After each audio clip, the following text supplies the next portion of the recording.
असरार माबिद उर्दू साप्ताहिक आवाज़े खल्क में 8 अक्टूबर 1903 से 1 फरवरी 1905 तक धारावाहिक रूप में प्रकाशित हुआ।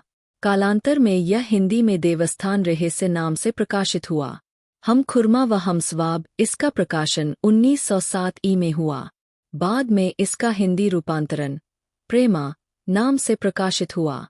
कृष्णा इसके संदर्भ में अमृतराय लिखते हैं कि उसकी समालोचना अक्टूबर-नवंबर 1907 के जमाना में निकली। इसी आधार पर कृष्णा का प्रकाशन वर्ष 1907 ही कल्पित किया गया।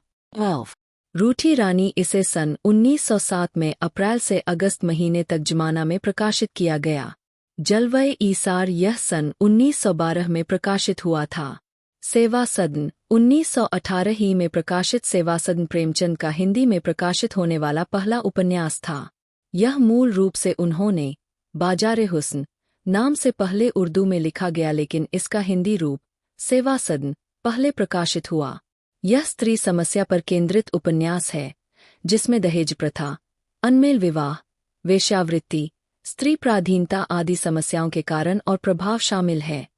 डॉ रामविलास शर्मा सेवा सदन की मुख्य समस्या भारतीय नारी की पराधीनता को मानते हैं। प्रेमाश्रम 1922 यह किसान जीवन पर उनका पहला उपन्यास है।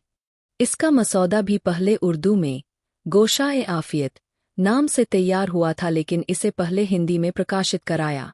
यह अवध के किसान आंदोलनों के दौर में लिखा गया। इसके संदर्भ में वीर भारत तलवार किसान राष्ट्रीय आंदोलन और प्रेमचंद 1918-22 पुस्तक में लिखते हैं कि 1922 में प्रकाशित प्रेमाश्रम हिंदी में किसानों के सवाल पर लिखा गया पहला उपन्यास है। इसमें सामंती व्यवस्था के साथ किसानों के अंतर्विरोधों को केंद्र में रखकर उसकी परिधि के अंदर पड़ने वाले हर सामाजिक तबके का जमींदार, ताल्लुकेदार, उनके नौकर, पुलिस, सरकारी मुलाजिम, शहरी मध्यवर्ग और उनकी सामाजिक भूमिका का सजीव चित्रण किया गया है। रंगभूमि 1925 इसमें प्रेमचंद एक अंधे भिखारी सूरदास को कथा का नायक बनाकर हिंदी कथा साहित्य में क्रांतिकारी बदलाव का सूत्रपात करते हैं। निर्मला 1925 यह अनमेल विवाह की समस्याओं को रेखांकित करने वाला उपन्यास है। कायाकल्प 1926 अहंकार इसका प्रकाशन कायाकल्प के साथ ही सन 1926 में हुआ था। अमृतराय के अनुसार यह अनातोल फ्रांस के थायस का भारतीय परिवेश में रूपांतर है। प्रतिज्ञा 1927 यह विधवा जीवन तथा उसकी समस्याओं को रेखांकित करने वाला उपन्यास है। गबन 1928 उपन्यास की कथा रमानाथ तथा उसकी पत्नी जालपा के दाम्पत्य जीवन, रमानाथ द्वारा सरकारी दफ्तर में गबन, जालपा का उभरता व्यक्तित्व इत्यादि घटनाओं के इर्द गिर्द घूमती है। कर्मभूमि 1932 यह अछूत समस्या, उनका मंदिर में प्रवेश तथा लगान इत्यादि की समस्या को उजागर करने वाला उपन्यास है। गोदान 1936 यह उनका अंतिम पूर्ण उपन्यास है, जो किसान जीवन पर लिखी अद्वितीय रचना है। इस पुस्तक का अंग्रेजी अनुवाद द गिफ्ट ऑफ काउ नाम से प्रकाशित हुआ। मंगलसूत्र अपूर्ण यह प्रेमचंद का अधूरा उपन्यास है, जिसे उनके पुत्र अमृतराय ने पूरा किया।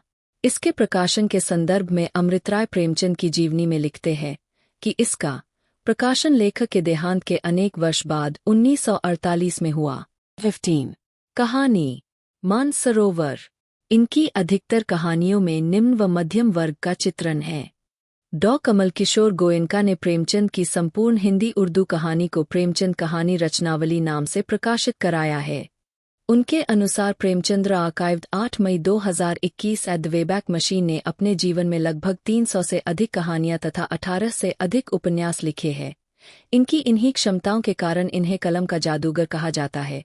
प्रेमचंद का पहला कहानी संग्रह सोजे वतन राष्ट्र का विलाप नाम से जून 1908 में प्रकाशित हुआ। इसी संग्रह की पहली कहानी दुनिया का सबसे अनमोल रतन को आमतौर पर उनकी पहली प्रकाशित कहानी माना जाता रहा है। डॉ गोयनका के अनुसार कानपुर से निकलने वाली उर्दू मासिक पत्रिका जमाना के अप्रैल अंक में प्रकाशित सांसारिक प्रेम और देश प्रेम, इश्क़े दुनिया और हुब्बे वतन वास्तव में उनकी पहली प्रकाशित कहानी है।